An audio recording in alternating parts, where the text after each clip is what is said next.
Welcome back. I am R K Jha from Mahatma Gandhi शिक्षण संस्थान दरभंगा। आज हम इस वीडियो में क्लास 10th के लिए फिजिक्स का chapter magnetic effect of electric current. इससे पिछले सेशन में हम लोग इंटेक्ट क्वेश्चन को सॉल्व कर चुके हैं।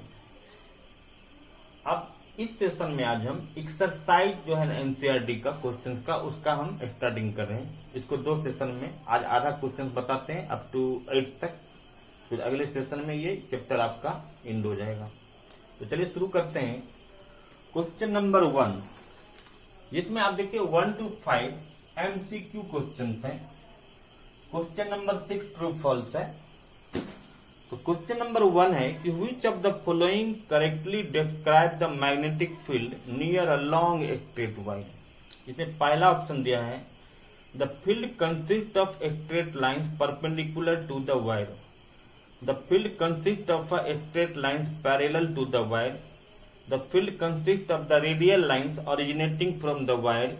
The field consists of concentric circles centered on the wire.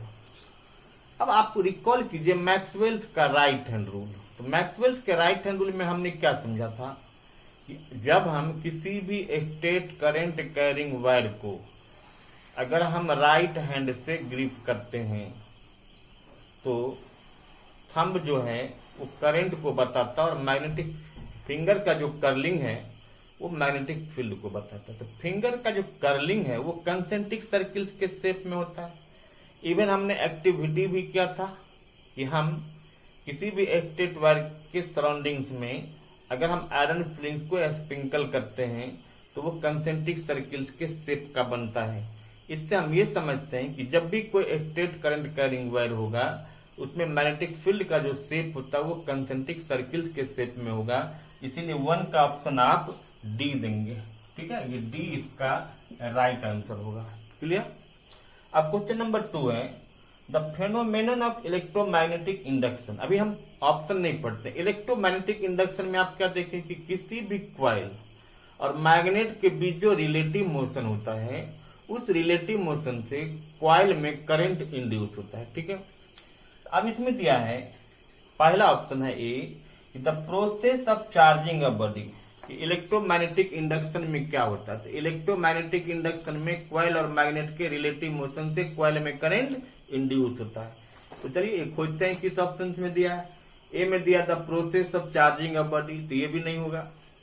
The process of generating magnetic field due to a current passing through a coil, इसमें तो करंट देते नहीं है। रिलेटिव मोशन से मैकेनिकल एनर्जी से क्या इलेक्ट्रिकल एनर्जी बनता है, इसलिए बी भी नहीं होगा।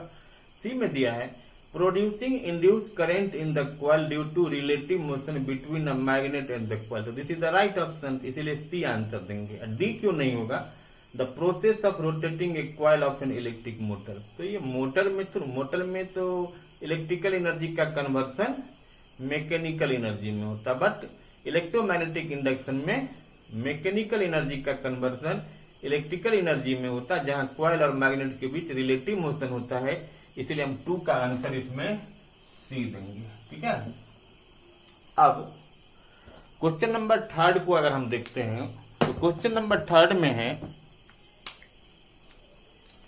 The device use for producing electric current is generator, galvanometer, ammeter और मोटर। अब देखिए 4 डिवाइस हैं जहां गैल्वेनोमीटर का काम क्या है? Magnitude of electric current and flow of direction of current बताता है। एमीटर मैग्नीट्यूड ऑफ करंट बताता है। मोटर डिवाइस है जो इलेक्ट्रिकल एनर्जी को मैकेनिकल एनर्जी में कन्वर्ट करता है। तो फिर कौन डिवाइस इलेक्ट्रिक करंट को प्रोड्यूस करता है या इंड्यूस करता है? तो वो इलेक्ट्रोमैग्नेटिक इंडक्शन में होता है, जिसमें हम जनरेटर का यूज करते हैं। इसीलिए इसका ऑप्शन आप क्वेश्चन नंबर 3 का ऑप्शन आप ए देंगे। ठीक है। अब चलिए क्वेश्चन नंबर 4 में the essential difference between AC generator and DC generator. देखिए एसी जनरेटर और डीसी जनरेटर भी हमने आपको पिछले सेशन में बताया था। तो एसी जनरेटर में स्लिप रिंग लगता है और डीसी जनरेटर में स्प्लिट रिंग लगता है, जिसका नाम कम्यूटेटर होता है। स्प्लिट रिंग को ही हम कम्यूटेटर कहते हैं। तो एसी और डीसी जनरेटर के बीच मेन डिफरेंस क्या है कि एसी जनरेटर में स्लिप रिंग होता है, जबकि डीसी जनरेटर में कम्यूटेटर होता है। कम्यूटेटर का ही दूसरा नाम स्प्लिट रिंग होता है। तो देखिए ये ऑप्शन आपको डी में दिया हुआ है, इसलिए डी इसका राइट ऑप्शन होगा और ये ए बी सी जो है वो गलत ऑप्शन होगा, इसीलिए 4 के ऑप्शन को हम डी देंगे। क्लियर। अब चलते हैं क्वेश्चन नंबर 5।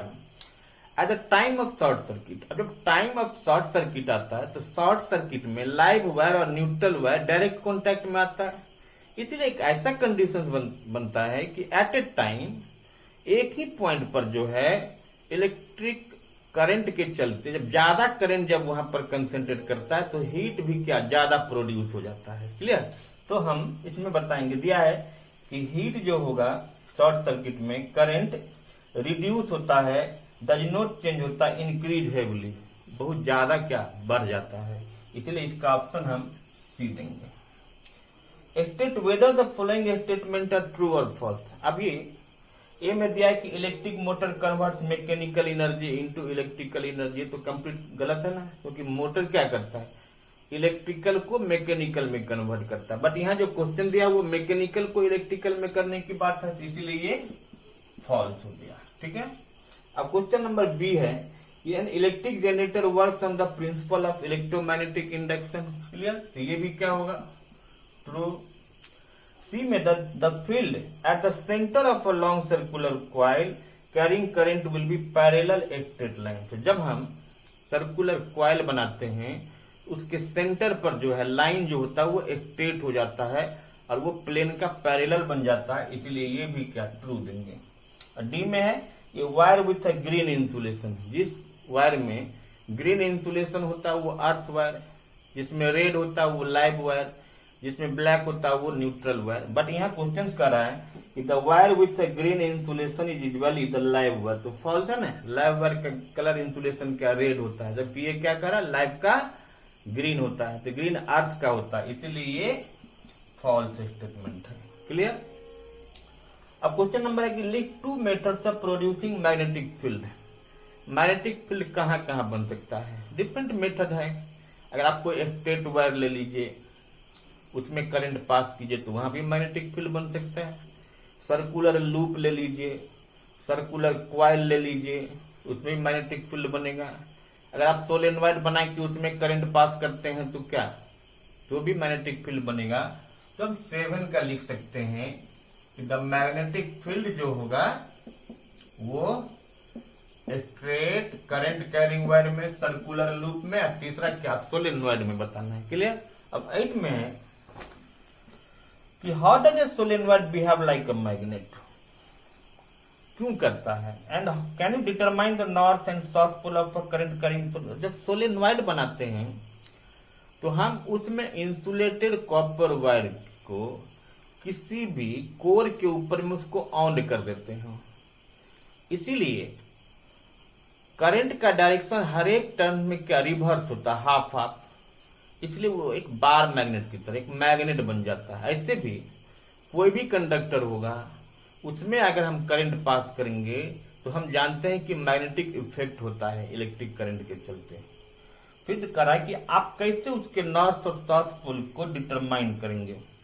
अब बताइए कि अगर मान लो ये सोलेनॉइड है, इसमें करंट पास कर रहा हूं और हम इसका नॉर्थ पोल और साउथ पोल नहीं जानते हैं, और ये हम एक बार मैग्नेट लेते हैं, ये मान लीजिए इसका ढक्कन नॉर्थ पोल है, तो हम इसको इसके पास लाते हैं। अगर ये अट्रैक्ट हो गया इसके द्वारा तो इट मीन्स ये नॉर्थ है, तो यहाँ अनलाइक होगा तभी तो अट्रैक्शन होगा ना, इट मीन्स ये साउथ पोल होगा। और अगर ये इसको रिपेल कर रहा है तो लाइक पोल रिपेल करता है, अगर ये नॉर्थ पोल है तो ये भी इसका नॉर्थ पोल होगा। क्लियर। लेकिन जब आप इसके कनेक्शन को देखिएगा, एक चीज ध्यान रखिएगा कि सोलेनॉइड में जिस इंड को आप बैटरी के साथ कनेक्ट करेंगे वो उसका साउथ पोल होता है। ठीक है, जिस इंड को बैटरी के पॉजिटिव टर्मिनल से कनेक्ट करेंगे वो साउथ पोल, और जिसको हम नेगेटिव टर्मिनल से जोड़ेंगे वो नॉर्थ पोल होता है। क्लियर।